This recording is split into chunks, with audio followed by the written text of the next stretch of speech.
That is the cry of a church that wants to die. That's not the way we do it here. If a pastor hasn't considered quitting at a church, then I wonder, is he really preaching the gospel? Do we have to disclose identities in this podcast? We don't have to. Oh. Relationship is never built in rows.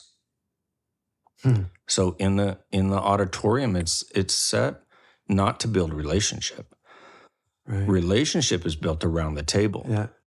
I said, well, our church, and before I even finished, he collapsed on the ground sobbing.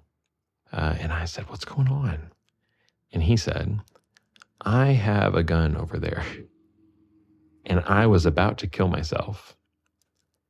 And I was sitting here praying, God, if there's another way, send me a sign. And so I sat there with this man for quite a while until his family and stuff got there. And he just kept saying, he heard me, he answered me. Frankly, we've got a lot of lukewarm people in our churches. You can't be a follower of Jesus Christ and say, I know what you said, Jesus, but I prefer to believe, but that's kind of where we are. Yeah.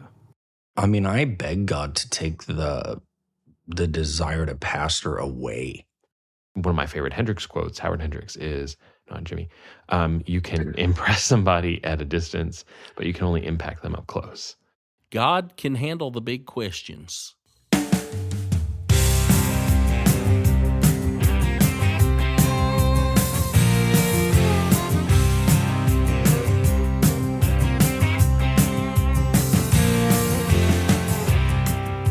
Hi, I'm Chris McNeil, and this is Ministry on the Move, a journey podcast interviewing pastors and ministers across the country.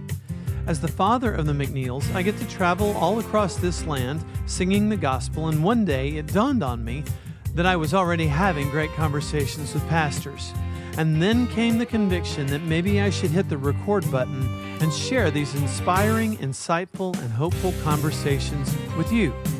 Join me on a journey to churches of all shapes and sizes, different parts of the country, and see just what it takes to shepherd the body of Christ. For more information on the McNeils, you can visit us at mcneilmusic.tv or mcneilmusic.com, or follow us on Facebook at The McNeils with 2 L's. Thanks for joining us, and here's the show.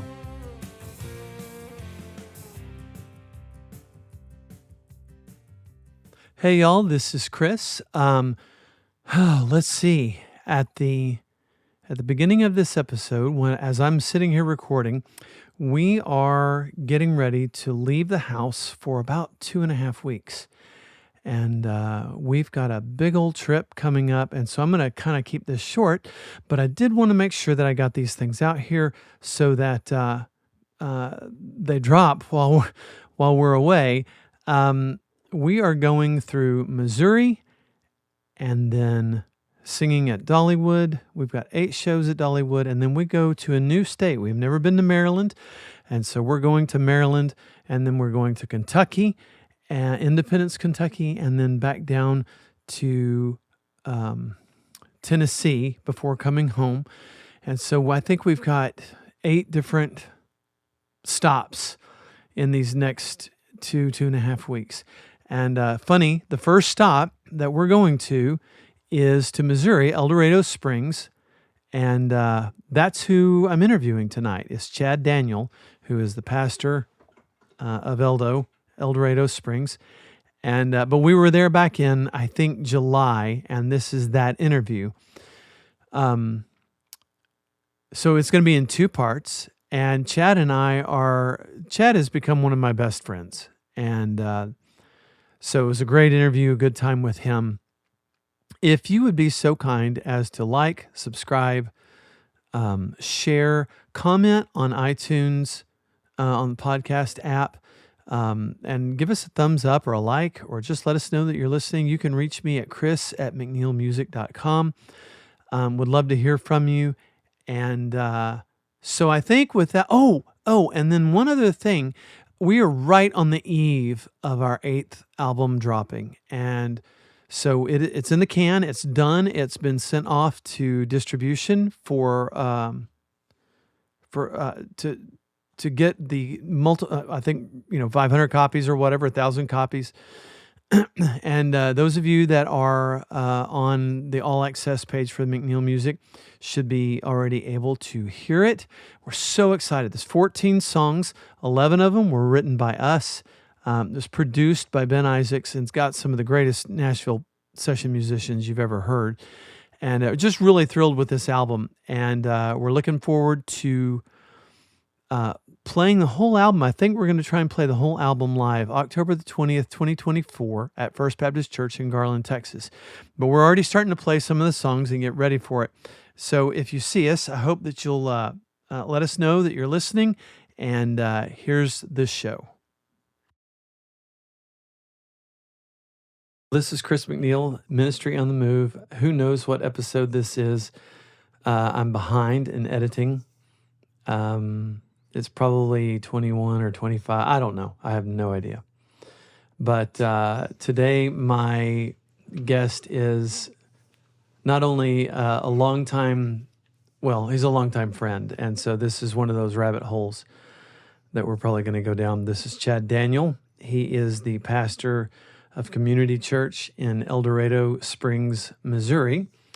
And I think, Chad, that this is maybe the 6th time that the McNeils have been up in this area, maybe more than that at this point.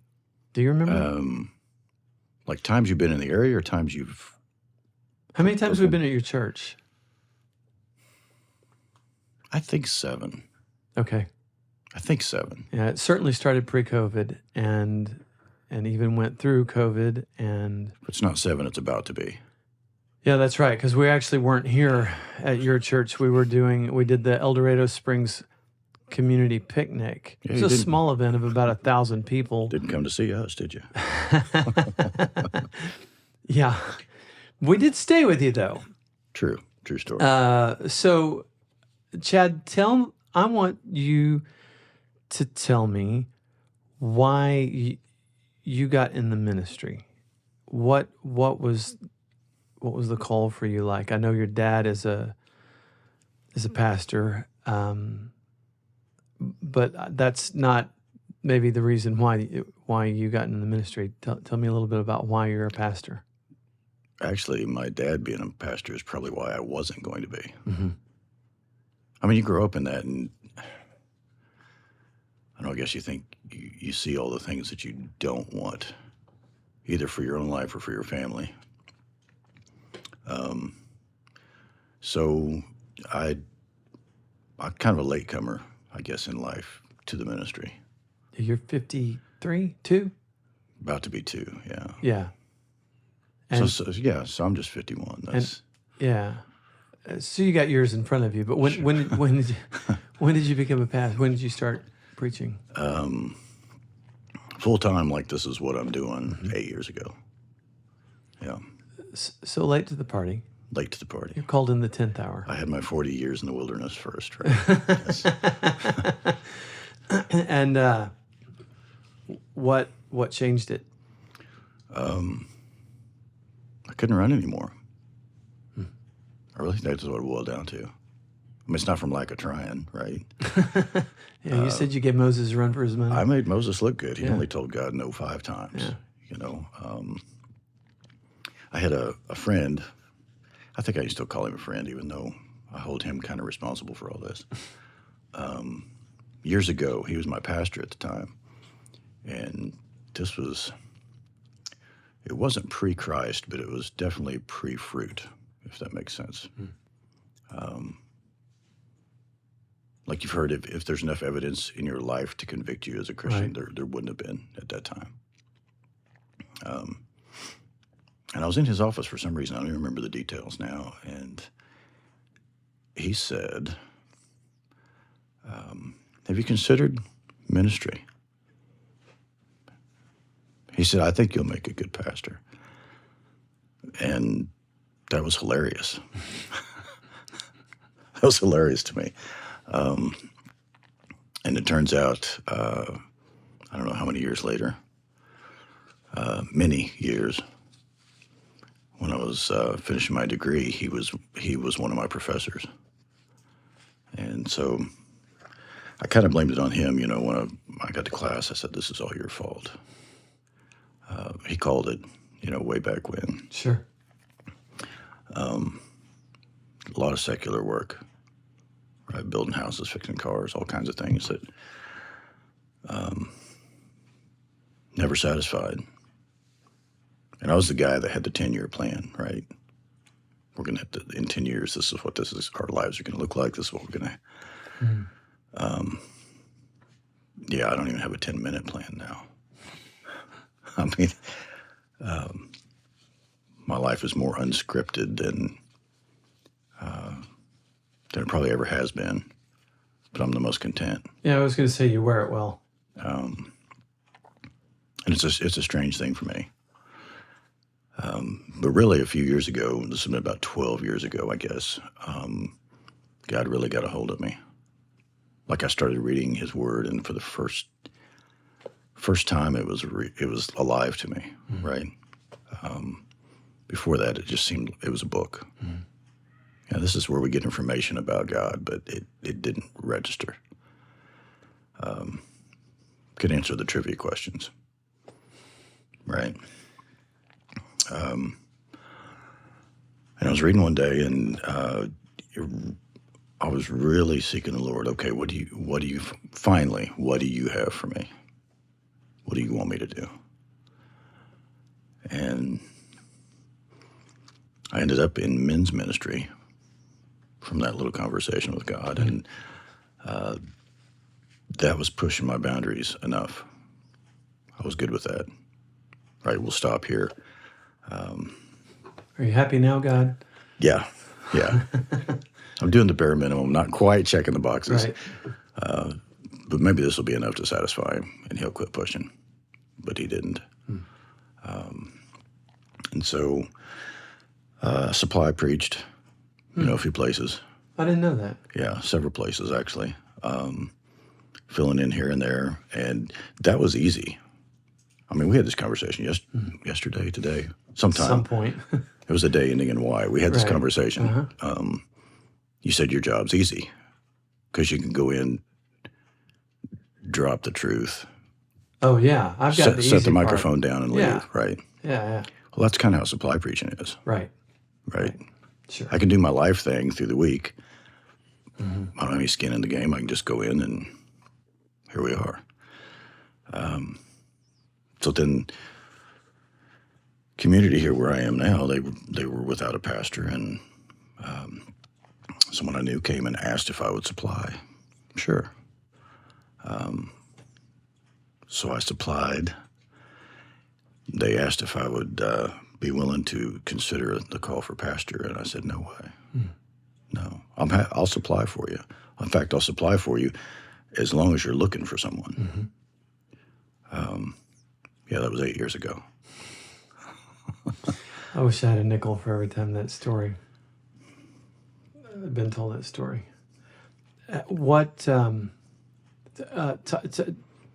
Tell people about this church. I mean, I know, but the backstory of the actual physical building and how they kind of came to adopt you and Darla. Adopt's a good word. I think they adopted her, and I was just along, right? If you've met her, that's how that goes, right? Everybody loves her, and they give me the look like, what's he here for, right? Is he carrying the bags? What's he doing? Right, yeah. So, yeah, the building we're currently in, this is not where the church began, but they had purchased this building just 2 or 3 years, I think, before I came here. And it used to be the pro shop, country club, bar and grill, right? So the building's been redeemed, right? And I think that's really cool. I mean, it's a beautiful setting, but it's like there were memories here that had to get changed, had to get flushed. Evicted. Yeah. Did you guys do anything special when the building was bought? That was before my time. So they had already purchased it and kind of renovated it to make it work for as a church building. Right. We've done quite a bit to it since I've been here. Was anything done to consecrate it? Not to my knowledge. There was a private ceremony one time with me, so I did that. But I don't know if there's anything official before that, because it still felt like a bar when I first came here, to me. I don't know if that makes sense. No, it makes perfect sense. Yeah. Yeah. No, I get it. This is the second church that we've sung in. The first one that we sang in had been renovated from a dance hall. I mean, it was a full on honky tonk. Yeah. And it was funny because some of the elders said that they had danced and gotten drunk there and then found the Lord. And We've got some people here that they remember where the sound booth is now. That's where they used to drink, and yeah. So it's pretty cool to see how God can even redeem Anything. buildings, right? Yeah, right. Yeah, sure. Something that, so yesterday was the first time, we've been in your church, what do we say, 6 or 7 times, and that's not important, except to say that yesterday was the first time that I'd ever actually heard you preach, except for online. I mean, I've watched you online a couple of times. Well, that's where the good stuff is. Well, no, it's actually not. And the reason that I bring it up is because you prayed yesterday, and it was a very intentional and purposeful, and some might say, yeah, some might say long. I was waiting for that. Uh-huh. I was waiting for that. It didn't strike me that way as much as it struck me. What I'm trying to get across is that you were doing it purposefully and modeling it purposefully in front of the congregation. You were not trying to draw it out. That was a natural outlay of the real reason that you were doing it was to be praying for things. Talk about the importance of prayer. Talk about the importance of prayer in the church life, in your life. We talked about some of that this morning even. Why make that such a focal point? I don't know if I heard this somewhere. I don't think I invented it at all. If the church is a vehicle, prayer is the fuel.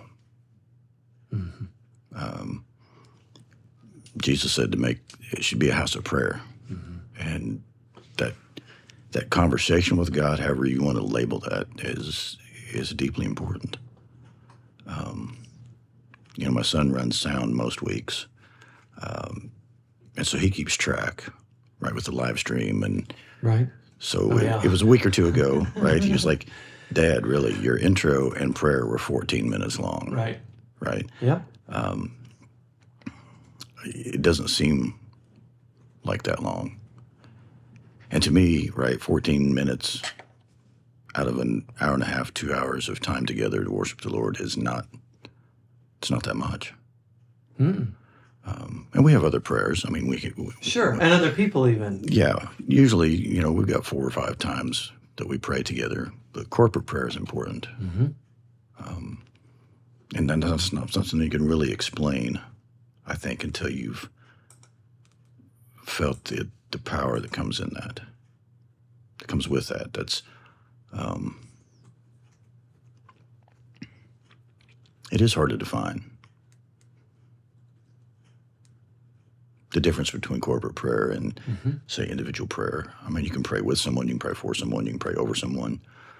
But the praying with as a corporate mind, right, coming together as the body of Christ, the sons and daughters, the children of God, just coming to our Father with, usually with our needs, our desires, right? Our punch list. Here's the laundry list. God, Right. this is what I need from you. And I think maybe I said something about that yesterday, but it's not what it's about. It's not for us to instruct God. It's to be instructed Right. by Him. And that quote's not mine. That's, Charles Spurgeon. Chuck. As we Yeah, affectionately refer to him. It's not good for us to be. I can't believe that this is starting off so mundane. It was kind of serious, wasn't it? Yeah, well, hey, it's just how it goes. How has the church responded to that? To a 14-minute prayer? Well, the ones that stay awake from it seem to be okay.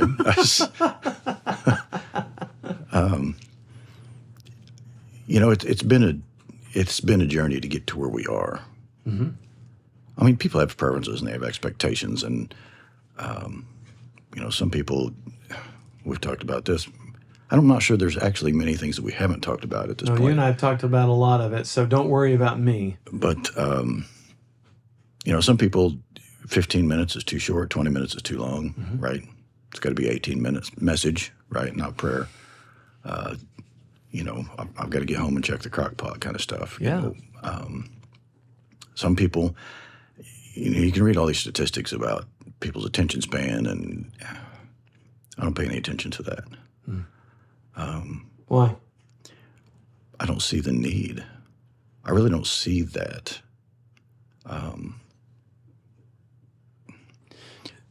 You saying that the statistics don't bear out the truth, or that you've Maybe got we're a- just an anomaly to the statistics. Yeah. That could be. I first came out here, I was hard charging.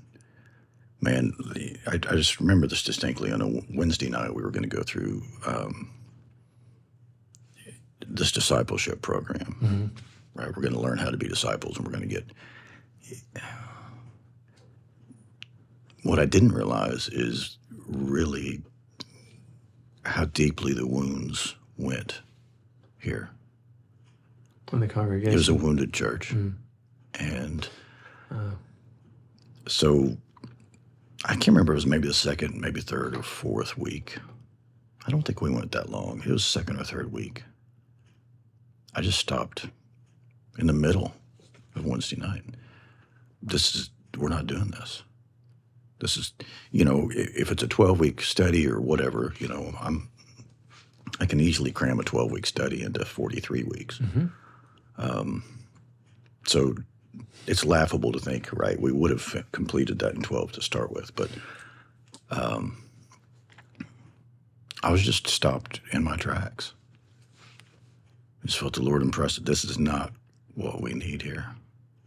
And so we just hit the reset button. We went and we spent 6 months just studying what's the Word of God, how do we read it, what's it mean, right? Spent 6 months on prayer, the importance of prayer, how do you pray, 6 months on worship, the basics, went back to the basics. 3-point stance. Yeah.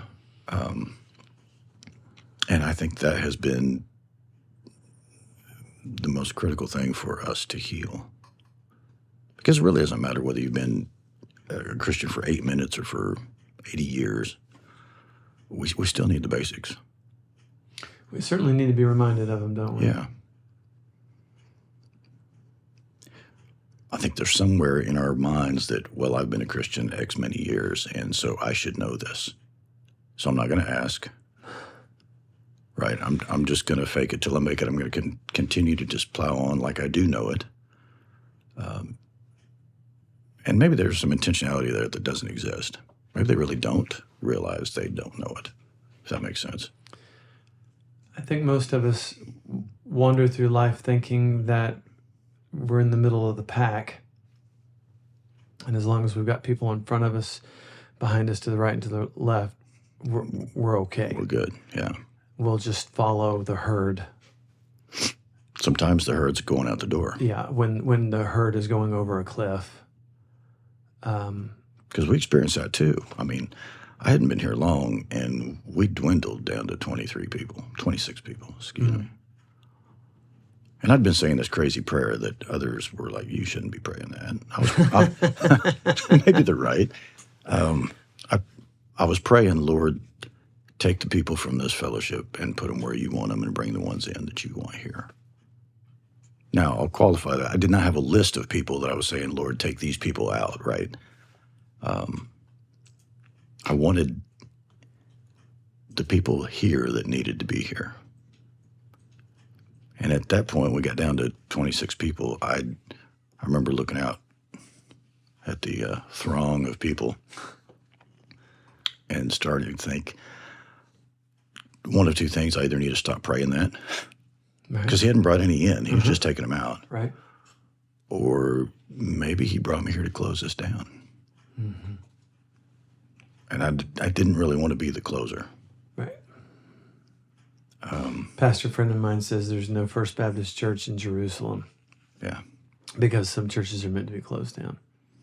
That's a harsh reality. That's a hard pill to swallow if you're the one looking at doing it, I imagine.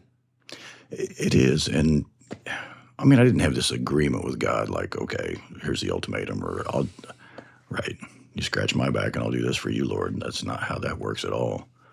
But I did feel deeply impressed in my spirit that he was saying, you need to preach the truth, whether it empties the seats or fills them. Yeah. And it emptied them for a long time. But he's faithful, and they're filling. Can you point to the moment when that changed? I don't know if there's anything specific like this was the catalyst for change, right? I mean, a lot of things have changed. They changed from before I was here. They've changed a lot in the last 8 years. So I don't know if I can put my finger exactly on what that change entailed.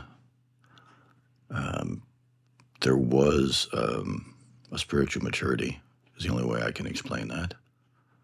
I'm not saying the people that left were spiritually immature. I'm just saying that as a church body, we needed maturity. Yeah, it was a growth period. We needed healing in order to, if 300 people, we talked about this, right? If 300 people walked in the door, what would they do with them? Right. We couldn't handle them. Right. I don't know if we can handle 300 today any better, but there's a depth. You got to have that foundation. And for those out there listening, you said that you got down to, what was the low? I think 26. 26. And then yesterday, what was the attendance yesterday? 126 maybe. Is that right? And you said you had 26 visitors? Yeah. But over half of those were you. Yeah. I know. But 13 visitors yesterday. Yeah. So more, I don't know what the math is. Roughly 13% of your congregation were visitors. Yesterday, yeah. And you said that wasn't all that unusual. It's not uncommon. Double digits is maybe high. But 5, 6, 8 per week's pretty standard. I mean, what church wouldn't? They'd get rid of their youth minister. And we're in a small community. I don't know where they're all coming from. Right? Yeah. Well, you said, and we were talking about this, I think it was last night, that there are some people driving close to an hour to come here? Yeah, 35, 40 minutes. Okay. For sure. Yeah. I could take an hour to get here from my house, but it's the people, right? People here are amazing. And there's a maturity. Yeah. That's taken 8 years. What is the, how do you get a mature church? Chad? I don't. Have I stressed that enough? No. Previously? Yeah. Not enough. Jesus didn't say, Chad, you will build my church. He said, I will build my church. And this isn't my church. This is Jesus' church. He's adding to it. He's building it. I'm just doing my best to be obedient and faithful in the process.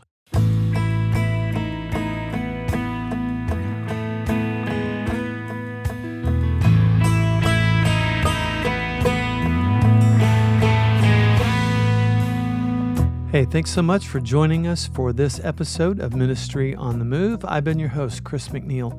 Join us next time for the conclusion of my interview, my two-part interview with Chad Daniel, pastor of Community Church in El Dorado Springs, Missouri. If you want to reach out to us, that would be awesome. You can reach me at chris@mcneilmusic.com. Follow us on Facebook at The McNeils. Our website is mcneilmusic.com or the new themcneilproject.com. Yep, mcneilmusic.tv, mcneilmusic.com, themcneilproject.com. We'll see you soon.